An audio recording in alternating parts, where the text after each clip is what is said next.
Bueno, hola grupo, espero que se encuentren bien. Hoy vamos a empezar con el tema propiedades higrotérmicas, que está muy ligado al tema dado anteriormente de propiedades térmicas y al concepto de arquitectura bioclimática y sustentable. Hoy vamos a ver los conceptos básicos de propiedades higrotérmicas y la semana que viene vamos a trabajar térmicas e higrotérmicas juntas y van a ver que están fuertemente relacionadas.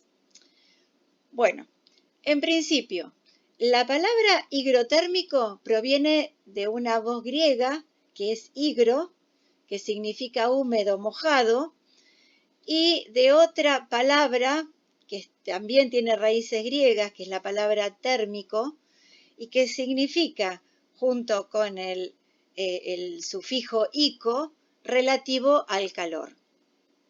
Es decir, que el término higrotérmico significaría relativo al calor y la humedad.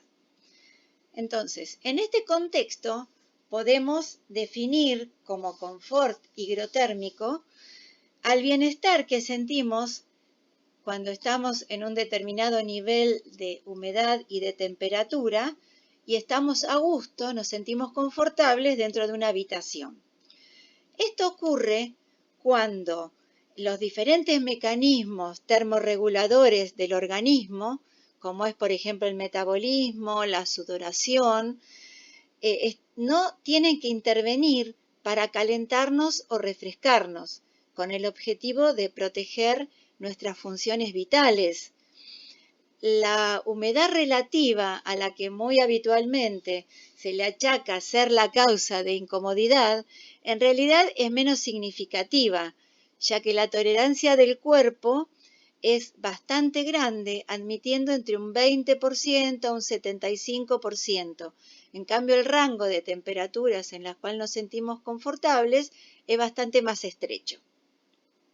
El cuerpo humano está preparado para reaccionar ante los cambios climáticos y estas reacciones le hacen consumir energía metabólica. La sensación de incomodidad, entonces, surge de la estancia en un microclima que evite la reacción del cuerpo ahorrando gastos de energía. A esto se le llama termorregulación natural en oposición al abrigo, que es un fenómeno de termorregulación artificial. El cuerpo humano produce un intercambio de calor con el ambiente que lo rodea. Como el organismo debe mantenerse a una temperatura constante, posee mecanismos de evacuación de calor residual que son los normales en un intercambio de calor y que los vimos en el tema anterior, que son convección, conducción, radiación y en el caso del organismo también evaporación. Mientras la convección, conducción y radiación es un cambio de una transferencia de calor de tipo sensible, la evaporación se trata de calor latente y también tiene influencia el movimiento del aire que incide directamente sobre la sensación térmica, ya que según sea la velocidad, varía la capa de aire que aísla al individuo y aumenta el tema de la evaporación por sudor. Entonces, el confort higrotérmico es un parámetro fundamental para definir las condiciones de habitabilidad de un espacio de acuerdo a la arquitectura bioclimática. Bueno, ahora veamos cuáles son los conceptos fundamentales de este tema. Sabemos que el aire es una mezcla de varios gases, en particular sería una solución gaseosa, una mezcla homogénea, donde el principal gas, que es el solvente, es el nitrógeno, y después contiene una serie de solutos, el cual más importante es el oxígeno, que permite nuestra vida, pero también contiene trazas de distintos gases, el criptón, el xenón y, en particular, el agua en estado gaseoso. El agua que contiene el aire en estado gaseoso, en determinadas condiciones de presión y temperatura, se transforma, cambia su estado de agregación y se transforma en líquido. A este cambio de estado se lo denomina condensación. La condensación es un fenómeno físico que se produce cuando a cierta temperatura el contenido de vapor de agua alcanza la saturación de la masa de aire. Si sigue aumentando, entonces ese exceso se transforma en agua líquida. Pero ahora veamos algunos otros aspectos que tienen relevancia en este tema. La humedad absoluta se la define como la cantidad de agua en forma de vapor, o sea, agua en estado gaseoso, y la unidad en la que se mide gramos por metro cúbico de aire, que contiene el aire por unidad de volumen. Bien, esto sería la cantidad de agua que hay en un determinado momento presente en el aire. También hay que mencionar, definir lo que es humedad de saturación, que es la máxima cantidad de vapor de agua que puede admitir el aire a una temperatura dada. Es decir, el aire contiene una determinada masa de agua en estado gaseoso y cuanto más caliente está, mayor es su capacidad de contener el agua en estado gaseoso. A medida que se va enfriando, disminuye esa capacidad. Por fin, la humedad relativa es la relación que existe entre la cantidad de vapor de agua que hay en un ambiente y la máxima que podría existir a esa temperatura. Se expresa en forma porcentual. Y se relacionan estos tres conceptos de humedad a través de la siguiente expresión.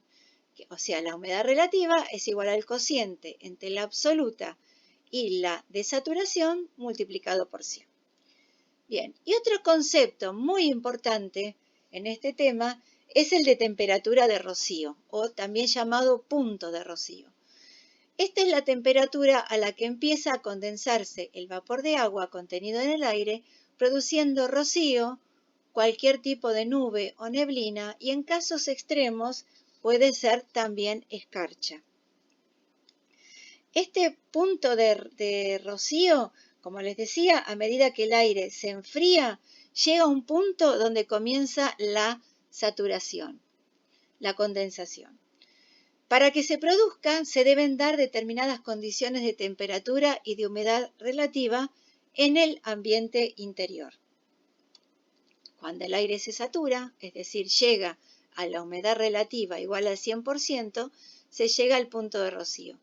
Aquí vemos una imagen en la naturaleza cómo se produce el punto de rocío, es decir, cómo se condensa el vapor de agua contenido en el aire.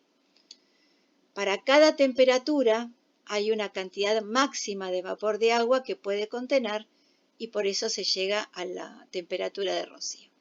Bueno, veamos ahora estas variables que hemos visto, estos conceptos, se relacionan a través de un diagrama que se llama ábaco ciclométrico y como la presión también tiene que ver en esta temperatura de rocío, o sea, en este cambio de estado, no solamente es la temperatura y la humedad, sino también la presión, hay que tener cuidado cuando uno evalúa este tema de estar utilizando el ábaco ciclométrico correspondiente a la condición sobre el nivel del mar que está la ciudad en la cual estamos trabajando. En este caso, como Mar del Plata se encuentra a nivel del mar, utilizamos el ábaco preparado para la presión atmosférica correspondiente a nivel del mar. Entonces, este ábaco lo que nos permite es que, dadas las condiciones de temperatura interior y humedad relativa, poder conocer los restantes parámetros para poder evaluar la condición higrométrica del espacio que estamos considerando. Entonces, en este ábaco se puede interpretar de la siguiente manera. En la parte horizontal, es decir, en las abscisas, vamos a leer la temperatura interior del ambiente. En las ordenadas vamos a leer la humedad absoluta. Estas curvas que se presentan son las curvas de humedad relativa y en particular la última es la llamada curva de saturación. Entonces, a través de las normas IRAM nos podemos tener una ayuda sobre cuáles son los parámetros que tenemos que considerar para nuestro diseño de la envolvente. Esto lo vamos a retomar en la parte 2 de las propiedades higrotérmicas.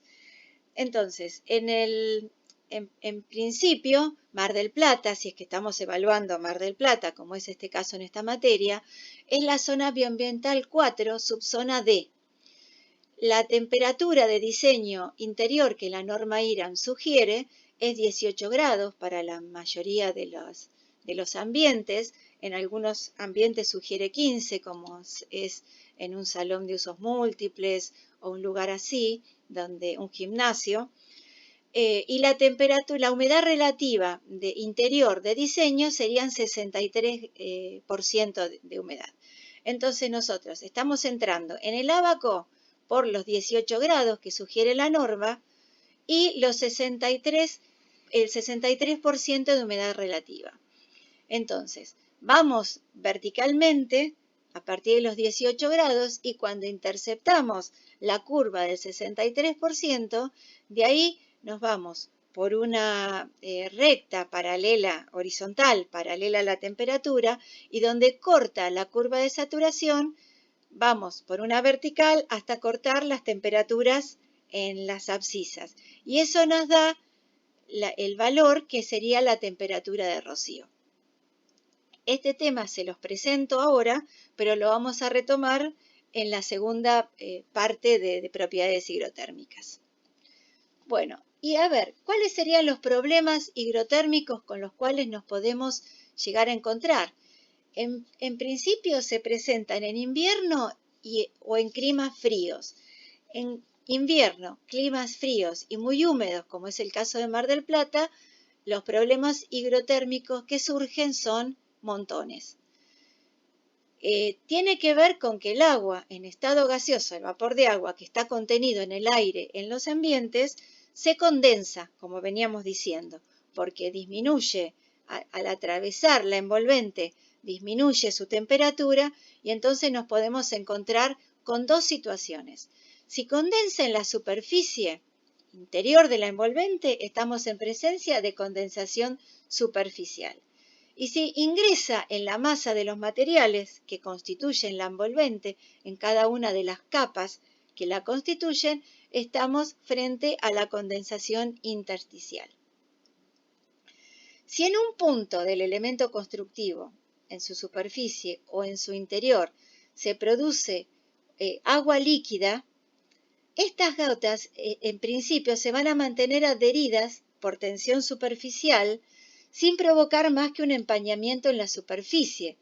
Pero si esta condensación persiste, se va a provocar un transporte de agua hacia las capas adyacentes, las interiores, si los materiales son capilares. Entonces se puede provocar una cierta escorrentía de agua hacia otros puntos del cerramiento y en esta circunstancia es de esperar que tarde o temprano el agua acumulada acabe generando algún tipo de patología, infiltraciones, formación de fluorescencias e inclusive hasta hielo y grietas en el paramento. Entonces, esto es lo que nosotros tenemos que evitar, que son las patologías. Ahora, la formación de agua en estado líquido es una situación extrema y antes de esta formación ya se están provocando algunos deterioros en nuestra estructura. No tenemos que llegar a ese estado. Así que siempre tenemos que intervenir antes de llegar a estos extremos. Bueno, ¿cuáles serían las causas del aumento de la humedad interior? La principal causa, en general, es la deficiente aislación y ventilación de la vivienda. Pero también hay ciertas actividades cotidianas que también están que producen estas causas. Uno de los temas es también la cantidad, el agrupamiento de personas en un espacio cerrado y después estas actividades, como les decía, que es secar la ropa dentro de la casa, por ejemplo, los artefactos de gas sin salida al exterior, en los baños que son con agua muy caliente o muy dilatados en el tiempo, y las formas de cocinar, ¿no? El tipo de comidas o, por ejemplo, no ponerle la tapa a la cacerola cuando uno está cocinando. ¿Qué perjuicios trae la condensación de vapor? Bueno, en principio la proliferación de mohos y hongos, de bacterias también, que producen enfermedades y malestar en los habitantes, el deterioro, como habíamos dicho antes, de los materiales de construcción y el consabido olor a humedad, que en general antecede a todos estos temas. Bueno, ¿qué depende del usuario? ¿Qué puede hacer el usuario para controlar la producción de vapor? Aunque ciertas actividades diarias no se pueden evitar, sí hay una serie de consejos que se pueden utilizar, digamos, como para que se controle la humedad de vapor. Por ejemplo, en la cocción de los alimentos, hacerlo con la olla tapada. En el caso de la ducha, no estar demasiado tiempo bajo la ducha, el secado de la ropa que se produzca al aire libre o diseñar un espacio como un lavadero donde esto se produzca que esté separado de la vivienda, usar medios de ventilación mecánica y evitar el uso de artefactos de calefacción que no tengan salida de gases al exterior. Y nuestra función como arquitectos, ¿cuál sería? Fundamentalmente el diseño higrotérmico de la envolvente. Para esto, uno de los puntos, además de la correcta aislación, que de ese tema vamos a hablar en la segunda parte, está el evitar los puentes térmicos. Por ejemplo, esta imagen está tomada con una cámara termográfica. Y acá se ve perfectamente cuáles son los elementos por los cuales pierde calor el edificio. Son las partes amarillas. Hay vigas, columnas, carpinterías, los vidrios. Estas partes de la envolvente forman los que se llaman puentes térmicos, que son puntos donde el calor se transmite más fácilmente que en las zonas linderas. Esto se puede originar por diferente conductividad de los materiales, diferente espesor de los materiales o cuestiones geométricas, como son en las esquinas, por ejemplo, como vemos en esta termografía, los puntos en las esquinas, fíjense que favorecen a la conductividad del calor y es por eso que veíamos en las imágenes anteriores que son en esos puntos donde se proliferan la humedad y los hongos. También en las carpinterías, dice que utilizar carpinterías que estén diseñadas con ruptura de puentes térmicos, que es simplemente que hay un perfil exterior, un perfil interior y en el medio un perfil hecho con un elemento que no sea conductor del calor. Después, también colocar artefactos que tengan salida de gases al exterior, ¿no? Y proveer la correcta ventilación con extractores de baño y cocina y con ventilación cruzada. Entonces, en síntesis, para frenar esta transmisión de calor hacia el exterior, hay que evitar que las caras interior y exterior tengan contacto entre sí, intercalando un aislante. Con esto se reducen las pérdidas de calor. Lo deseable es procurar una envolvente térmica continua.